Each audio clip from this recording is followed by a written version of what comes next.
నమస్కారం అండి. తెలుగు కథావళికి స్వాగతం. కథ చదువుతున్న నా పేరు ప్రజ్ఞ. ఈ వీడియో నచ్చినట్లయితే లైక్, షేర్ చేయండి.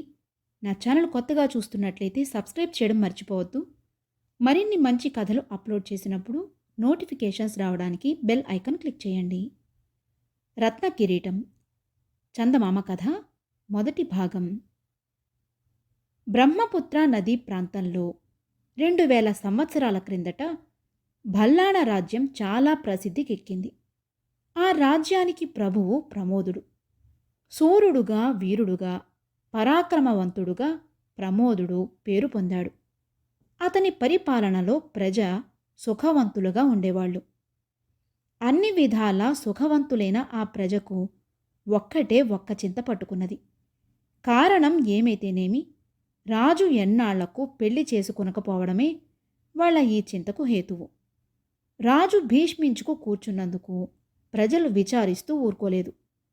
పెద్దలు నలుగురు సమావేశమై చర్చలు చేసి 10 ఆమడల దూరంలో కొండమీద తపస్సు చేసుకుంటూ ఉన్న ఒక మహా ఋషి వద్దకు వెళ్ళి ఈ చిక్కు వెల్లడించారు. త్రికాల వేది అయినటువంటి ఆ మహానుభావుడు వాళ్ళ చేతికి ఒక ఫలం మంత్రించి ఇచ్చి, ఇది మీ రాజు ఆరగించేటట్టు చెయ్యండి, అంతా సుముఖమవుతుంది అని చెప్పి పంపాడు.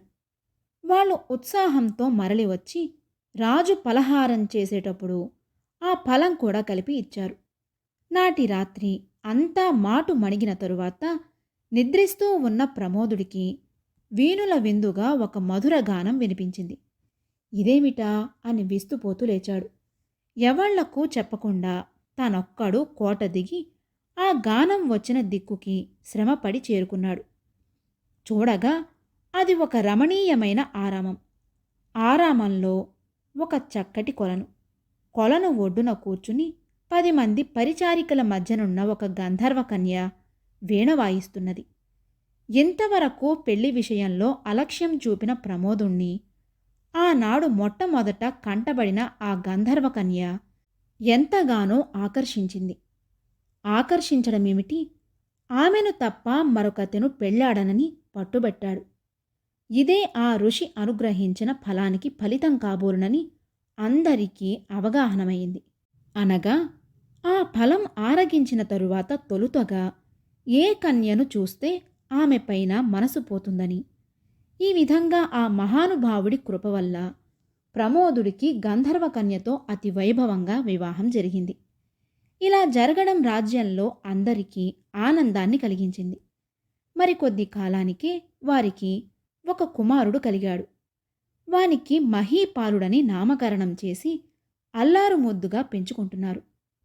కాలమానం హాయిగానే సాగిపోతున్నది.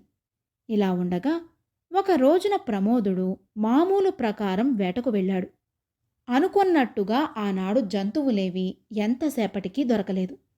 అందుచేత అడవుల లోపలికంట వెతుక్కుంటూ వెళ్లవలసి వచ్చింది. మితి తప్పిన నడక వల్ల రాజుకు బడలిక కలిగింది. దప్పిక అయ్యింది. దాహానికి ఆగలేక అటూ ఇటూ చూసేసరికి అల్లంత దూరాన ఒక కుటీరం కనబడింది. అది అడవులను పాలించే కిరాతరాజు నివాసం. అందచందాలతో అమరి ఉన్న ఆ చిన్ని కుటీరంలో ఒక అందాల చిన్నది కూడా ఉన్నది. ఆమె కిరాతరాజు కుమార్తె మందాకిని. వయ్యారపు నడకలతో మంచినీళ్లు తెచ్చి అందించిన ఆ ఒప్పుల కుప్పను చూడగానే రాజుకు ఆమె పైన మనసు పోయింది. ఇలా మెచ్చి కోరుకున్న ప్రమోదుడు ఆమెను గాంధర్వ విధిగా చేపట్టి తన వెంట కోటకు తీసుకుపోయాడు. మందాకిని మంచి రాణి అని రాజ్యంలో వాడుకపడింది. మనిషికి గుణం ప్రధానం కాని కులం కాదని ప్రజలు సంతృప్తి చెందారు.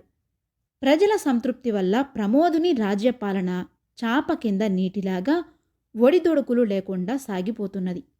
మరికొద్ది కాలానికే అదృష్టవశాన చిన్నరాణి మందాకినికి కూడా ఒక పుత్రుడు కలిగాడు. పుత్రుడు కలగడంతో ఇంతవరకు మాయా మర్మము లేక మసులుతూ వచ్చిన మందాకిని మతమే మారిపోయింది. అటువంటప్పుడు ఆమె వల్ల గంధర్వకాంత నిరాదరణ పొందినదన్నా, ఆమె చేతులలో మహీపాలుడు చెప్పరాని పాట్లు పడుతున్నాడన్నా ఆశ్చర్యం దేనికి? మందాకినిలో కలిగిన మార్పు ఇలా ఉండగా, కలలోనైనా తలపలేని మరొక చిత్రమైన మార్పు వచ్చింది. అదేమిటి అంటే, గంధర్వకాంత ఇలా యోచించింది. కోరి తెచ్చుకున్న చిన్నరాణి హయాము చెలాయిస్తున్నదిప్పుడు. ఆమె ఇష్టానికి రాజు ఎంత మాత్రమూ ఎదురు చెప్పలేడు. మాటకు విలువలేనప్పుడు బలవంతాన ఇక్కడ ఉండి నేనెందుకు బాధపడాలి? నా వల్ల ఇతరులకు ఎందుకు బాధ కలిగించాలి? పోతే ఎవరు ఏమన్నప్పటికీ పట్టం కట్టుకోవలసినవాడు పసివాడు మహీపాలుడు. ఈ సంగతి రాజుకు తెలియదా? రాజ్యంలోని ప్రజలకు తెలియదా?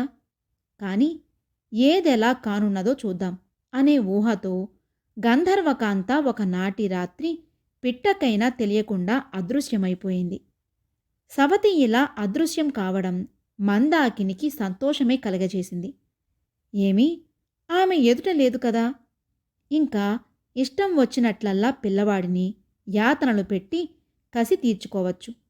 తన కోరికలన్నీ నెరవేర్చడానికి దొండగాలకు, దుశ్చేష్టలకు తోడుపడటానికి తండ్రి అయిన కిరాతరాజు సాయంగానే ఉంటున్నాడు. ఇప్పుడు ముఖ్యంగా తన ముద్దు బిడ్డడైన అర్ధకర్ముడికి పట్టం కట్టించాలి అనే పట్టుదల ఆమె మనసులో వృద్ధి పొందుతూ వచ్చింది. ఆమెకు ఆ కాంక్ష వృద్ధి అయిన కొద్దీ సవతి బిడ్డ పట్ల కాఠిన్యం ఎక్కువ కాసాగింది. కొడుకు మీద మక్కువ ఎంత ఎక్కువైందంటే, సవతి బిడ్డడిని హతమారిస్తే కాని తన కుమారుడు గద్దె ఎక్కడానికి వీలు పడదనే నిశ్చయానికి వచ్చింది. ఎటువంటి దారుణానికి ఒడిగట్టడానికైనా ఆమె మనసు వెనుకాడలేదు. ఎప్పుడైతే ఈ విషబీజాలు ఆమె హృదయంలో పడ్డాయో ఆ క్షణం నుంచి అవి మొలకెత్తి పెరుగుతూనే ఉన్నాయి. రాత్రింబవళ్ళు తిండి నిద్ర లేకుండా మందాకిని ఈ సమస్యను గురించే తీవ్రంగా ఆలోచన చేస్తున్నది. ఈ కోరిక ఫలించడం కోసమే ముక్కోటి దేవతలకు మొక్కుతున్నది. ఆమె ఆలోచనలు ఫలించేటందుకు తగిన అనుకూల పరిస్థితులు కూడా అమరటానికి ఎంతో కాలం పట్టలేదు. ఉన్నట్టే ఉండి భల్లాణ రాజ్యంలో ఒక చిత్రమైన వదంతి వ్యాపించింది. గంధర్వులు దేవగణానికి చెందినవాళ్ళు. దేవతలను మానవులు వివాహం చేసుకోవడమనేది కేవలం విడ్డూరము, శాస్త్ర విరుద్ధమును. ప్రమోదుడు కని విని ఎరుగని ఇటువంటి పని చేయడానికి సాహసించాడు. తీరు కూర్చుని గంధర్వకాంతను పెండ్లాడినాడాయి.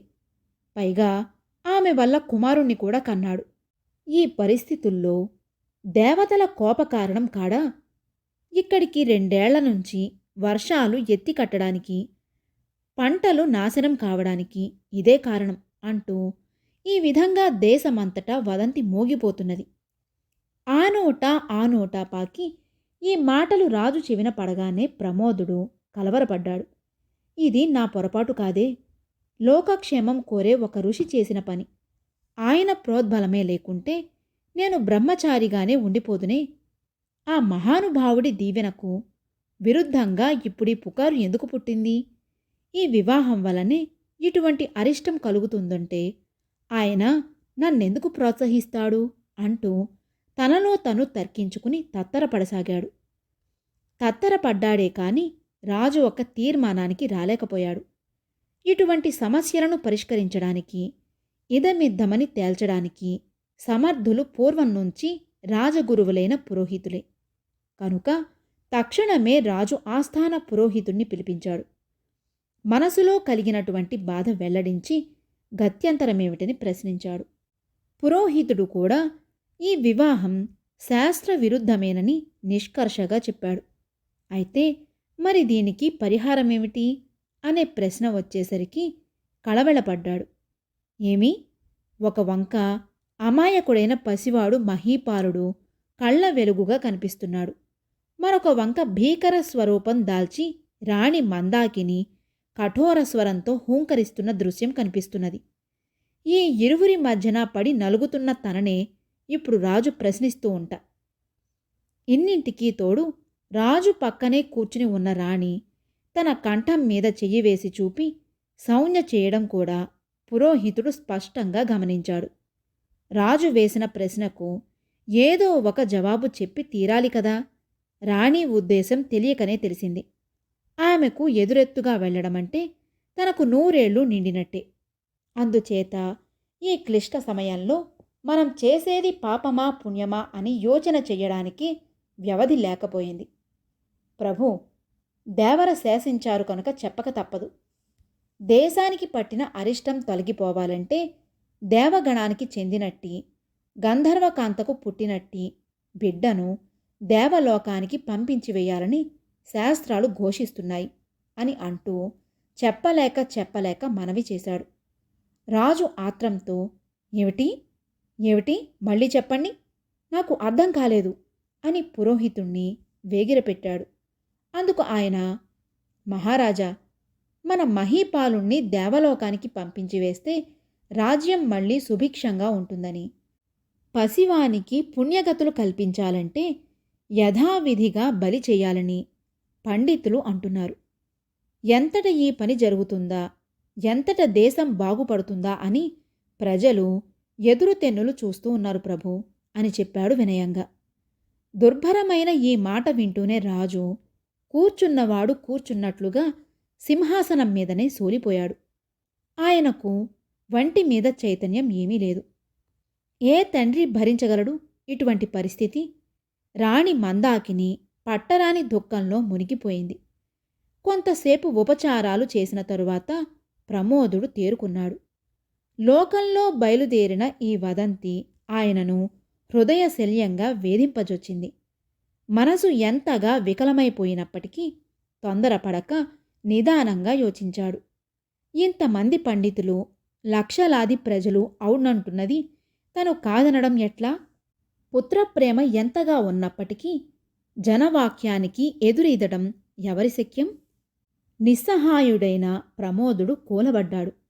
రాజ్యంలో ప్రజల హాహాకారాలు ఎక్కువయ్యాయి. ఇక వారు భరించలేకపోయారు. మహీపాలుణ్ణి బలిపెట్టవలసిందే అనే మాట మారుమోగిపోసాగింది. ప్రజల బాధలు చూసి రాజు సహించలేక బలికి సమ్మతించాడు. మహీపాలుణ్ణి బలి చెయ్యడానికి ఏర్పాటులన్నీ పూర్తి చేశారు పురోహితులు. అదే భద్రకాళి ఆలయం. ఆలయం ఎదుట ఇదే బలిపీఠం. సుముహూర్తం పెట్టిన రోజు వచ్చింది. పెద్దలందరూ సమావేశమయ్యారు. అక్కడ విరగబడిన అశేష జనం ఇసుక వేస్తే రాలటం లేదు. అంతా నిశ్శబ్దం.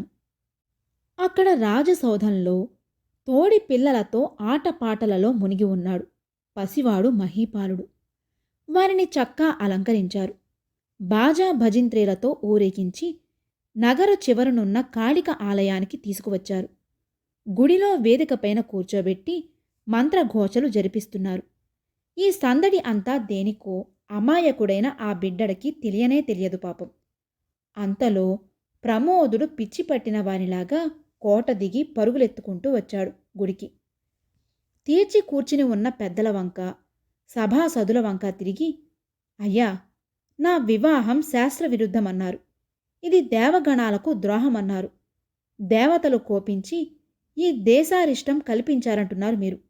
కాదనను నేను. ఇందుకు పరిహారంగా బిడ్డడిని బలి ఇవ్వడానికి కూడా ఆటంక పెట్టను. కానీ నాది ఒక చిన్న కోరిక ఉన్నది. అది మాత్రం నెరవేర్చండి అన్నాడు దీనంగా. ఏమిటది అని ప్రశ్నిస్తున్నట్టుగా అందరూ ఒక్కసారి రాజువైపు తిరిగారు. ప్రమోదుడు తుదిసారి బాలుణ్ణి చేరదీసుకున్నాడు. సభ వంక తిరిగి, పరిస్థితులు ఇలా వక్రమార్గం పట్టి ఉండకపోతే ఈ చిన్నారి మహీపాలుడు పట్టం కట్టుకోవలసిన వాడే కదా. అయితే ఇప్పుడు కథ అడ్డం తిరిగింది. విధి విలాసానికి ఎవళ్ళైనా తల ఒగ్గవలసిందే. నా బాబు పట్టాభిషిక్తుడైతే ఎలా ఉండేవాడో ఒక్కసారి నన్ను కళ్ళారా చూడనివ్వండి. ఇదేనే కోరేది అంటూ జాలిగా చెప్పాడు. జనమంతటికీ అప్రయత్నంగా బొటబొటమని కన్నీళ్లు రాలాయి. ఈ మాట రాణికి మనస్కరించినట్టు లేదు. విసవిసలాడింది. ఏమేమో సౌజ్ఞలు చేసింది. కాని ఎవ్వరూ లక్ష్యపెట్టలేదు. అప్పుడు పురోహితుల పెద్ద లేచి, ప్రజల ఘోష చూసి ఏ ప్రభువు సహించగలడు? జనవాక్యం ఆలించి మన ప్రభువులు పిల్లవాడి బలికి అంగీకరించే ఉన్నారు. ఇక గడియో క్షణమో పసివాడి జీవుడు పోనే పోతుందాయే. రాజంతటివాడు స్వయంగా వచ్చి కోరుతున్నప్పుడు కాదనడం మూర్ఖత్వం అనిపించుకుంటుంది. బాలుడికి ఒక్కసారి కిరీటం ధరింపించి ప్రభువు ముచ్చట తీర్చండయ్యా అన్నాడు. అక్కడ ఉన్న సమస్త జనులు పెట్టండి, బాబుకి కిరీటం పెట్టండి, ఒక్క మాటు కళ్ళ వేడుకగా చూస్తాం అని ఆవేశంతో కేకలు వేయసాగారు. తక్షణమే తళతళ మెరిసే రత్న కిరీటం తెప్పించారు. యథోచితంగా మహీపాలుడి శిరస్సున ఉంచారు. పూలమాలలు వేశారు.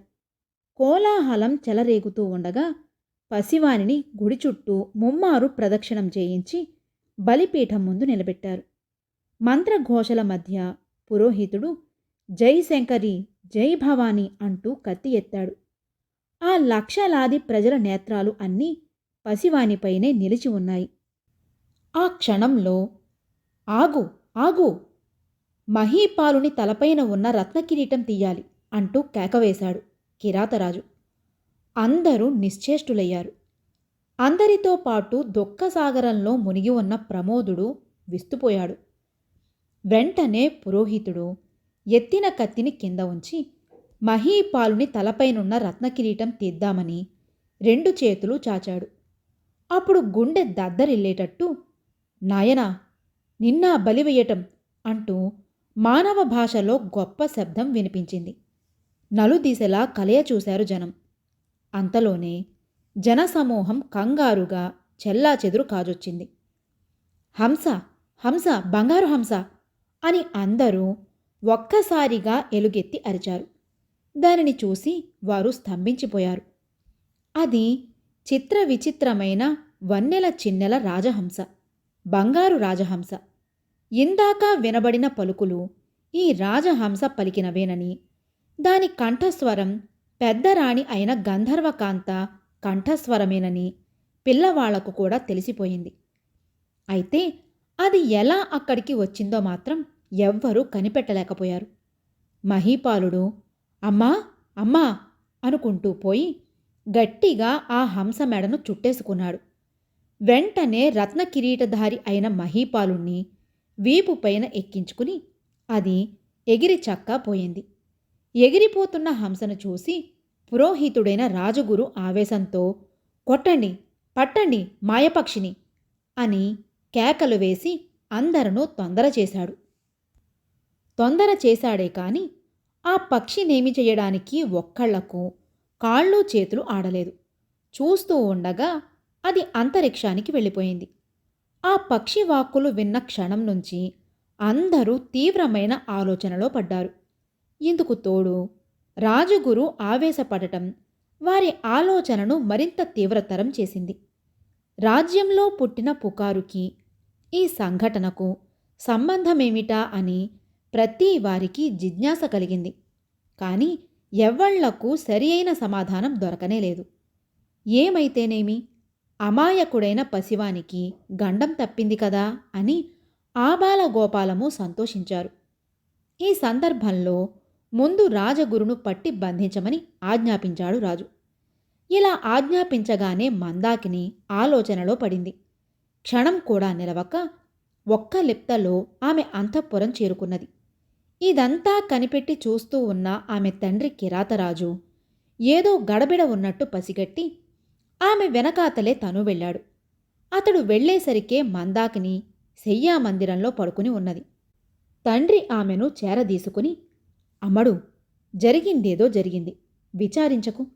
అది ఒక మేలే, పసివాడు ప్రాణాలతో వెళ్ళిపోయాడు అని ఇంకా ఏమో చెప్పబోతూ ఉండగా మందాకినికి శరీరంలో ఒక విధమైన బాధ ప్రారంభమయ్యింది.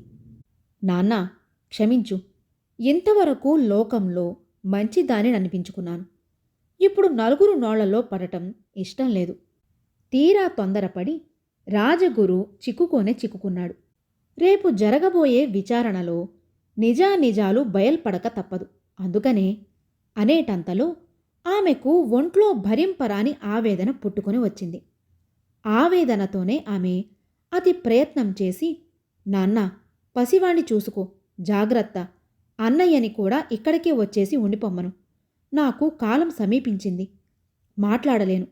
నేను చేసిన పని మటుకు గొడవ కానీయకు. నాన్నా, పసివాడు అర్ధకర్ముడు అంటూ ప్రాణం విడిచింది. తన కూతురు మహీపాలుడికి కలిగిన కష్టాలు చూడలేక గుండె పగిలి మరణించిందని కిరాతరాజు విలపించసాగాడు. అంతలో ప్రమోదుడు వచ్చాడు. దురదృష్టవంతుణ్ణి. చేతులారా పెద్దరాణిని పోగొట్టుకున్నాను. పసివాడైనా ఉన్నాడు కదా అని ధైర్యపడేంతలో విపరీతమైన ఈ అవాంతరం వచ్చిపడి వాడు కాస్త ఎగిరిపోయే. పోని ఇక వాణ్ణి గురించి భయం లేదు, తల్లి దగ్గరకు చేరుకున్నాడు కదా అని సంతోషించేటంతలో నా మందాకిని కూడా నన్ను మోసగించిపోయిందే. నా గతి ఇంకేమి కాను? ఎవరు నాకు దిక్కు? ఆ మాయదేవుడు ఇన్ని పాట్లు తెచ్చిపెట్టడానికి నేనేం పాపం చేసుకున్నాను అంటూ వలవలా ఏడ్చాడు. నిమిషంలో ఈ వార్త నగరమంతా అల్లుకుపోయింది. మరణించిన మందాకినిపైన అందరికీ జాలి కలిగింది. మరికొద్ది రోజులకే విచారణ వచ్చింది. ఉన్నది ఉన్నట్టు చెప్పాడు రాజగురు. కుట్ర అంతా చిన్నరాణిదేనన్నట్లు ఆయన సంజాయిషీ వల్ల తేలింది.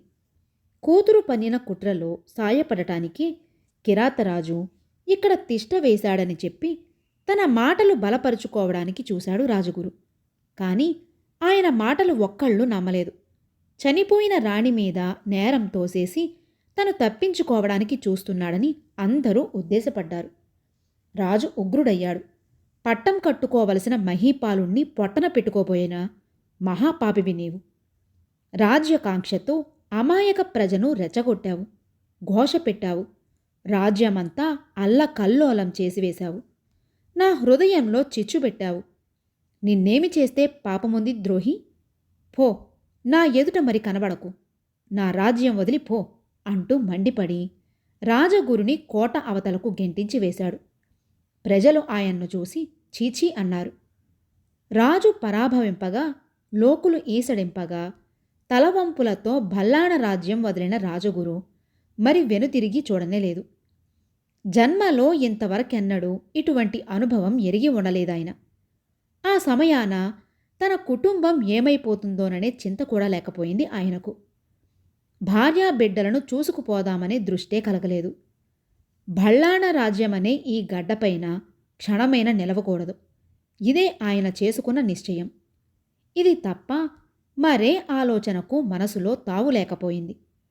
ఇంతటి వైరాగ్య భావంతో రాజగురు ఒక లక్ష్యము సంకల్పము లేకుండా కాళ్ళు ఎక్కడికి తీసుకుపోతే అక్కడికే సాగిపోతున్నాడు.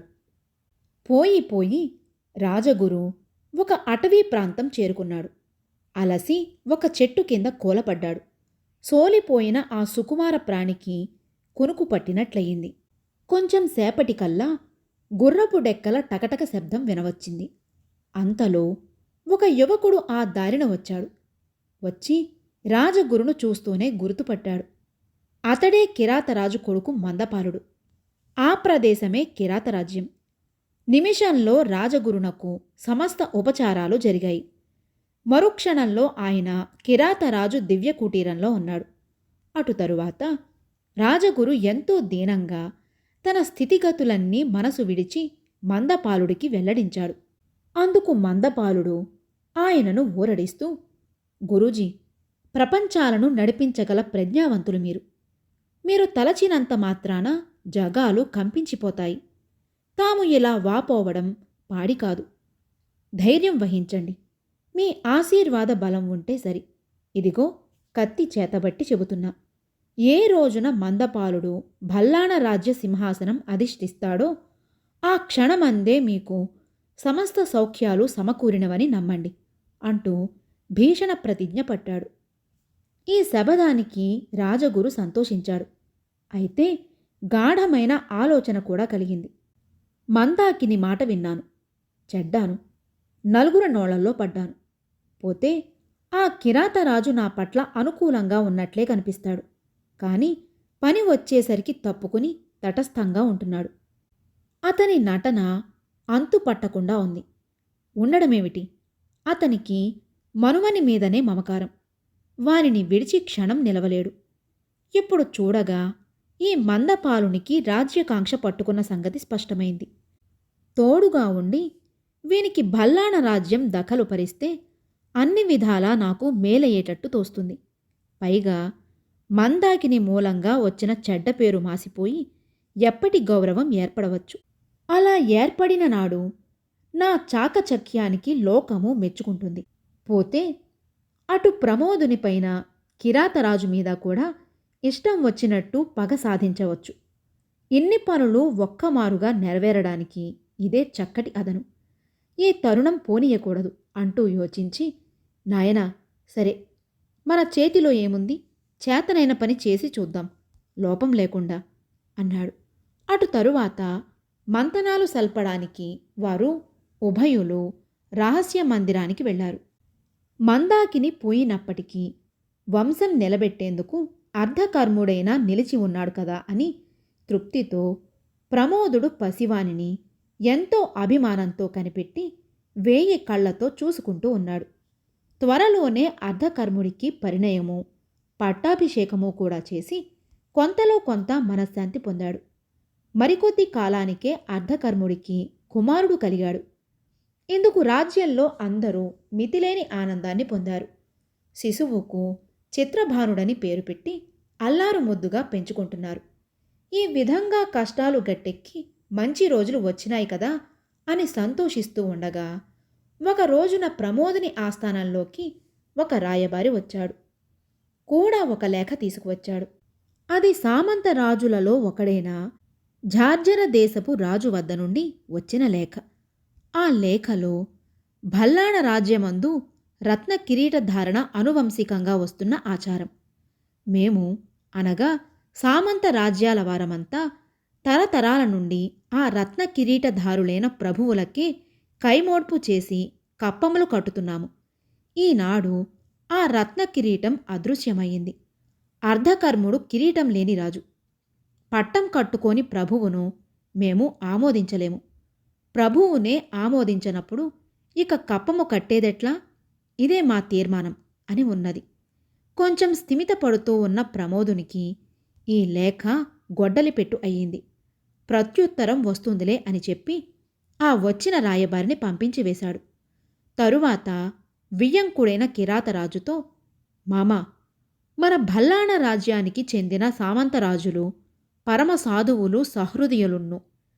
ఇంతకాలం నుండి లేని ఈ సంఘటన ఇప్పుడెందుకు జరిగింది చెప్పమా అని అంటూ, ఇప్పుడేం చేద్దాం మరి అని సలహా అడిగాడు. అప్పుడు కిరాతరాజు బాగా యోచించి, మనం బదులు రాసి పంపడం కంటే మనిషి వెళ్ళి మాట్లాడటమే మంచిది. ఇప్పుడు సామంతరాజులున్న పరిస్థితిలో ఏ సమయాన ఎలా ఉంటుందో చెప్పలేము కనుక ఉద్యోగస్తులను పంపడానిక వీలులేదు. పోతే వెళ్లే రాయబారి పూర్తిగా నమ్మకస్తుడే ఉండాలి. సామంతరాజులను మాటలతో దారికి తీసుకురాగల చతురుడే ఉండాలి అని చెప్పి ఊరుకున్నాడు. ఈ సలహా బాగా నచ్చింది ప్రమోదునికి. మామా, మన మందపాలుడు ఉండగా ఎవరినో వెతుక్కోవడమెందుకు, ఉండు అంటూ వెంటనే కబురు చేసి మందపాలుణ్ణి రప్పించాడు ప్రమోదుడు. పరిస్థితులన్నీ మందపాలునికి తెలియచెప్పి తనకు వచ్చిన ఉత్తరం కూడా చూపించాడు. నీవు వెళ్ళి సామంతరాజులతో నా మాటలుగా ఇలా చెప్పు. ముందు కప్పం కట్టి మరీ మాట్లాడవలసింది. రత్నకిరీటధారణ కేవలము కుటుంబ విషయమే కాని రాజకీయాలకు సంబంధించింది కాదు. ఈ నెపం మీద కప్పం కట్టకపోయినట్లయితే అవిధేయతగా పరిగణించవలసి వస్తుంది అంటూ నయానా భయానా మనసుకు నాటేటట్టు చెప్పి వాళ్ళు కప్పం కట్టేటట్టు చేసి వెంటనే తిరిగి రావలసిందన్నాడు అంటూ రాజముద్రిక గల తన ఉంగరాన్ని ఇచ్చాడు. ఇచ్చి ఇలా చెప్పాడు. దారిలో ఆమడకు 1 చొప్పున రాజవిడిదులుంటాయి. ఈ ఉంగరం చూపిస్తే సరి, కావలసిన సదుపాయాలన్నీ జరుగుతాయి. ఏ రాజ్యంలో ఏ చోటుకైనా యథేచ్ఛగా పోవచ్చు అని చెప్పి పంపాడు. అప్పుడు కిరాతరాజు కొడుకుతో, నాయనా, విజయం చేసుకురా. ఈ విషయం పిట్టకైనా తెలియనీయకు, జాగ్రత్త అంటూ మెలకువలు చెప్పాడు. రాత్రనక పగలనక మందపాలుడు ప్రయాణం చేస్తూ పోసాగాడు.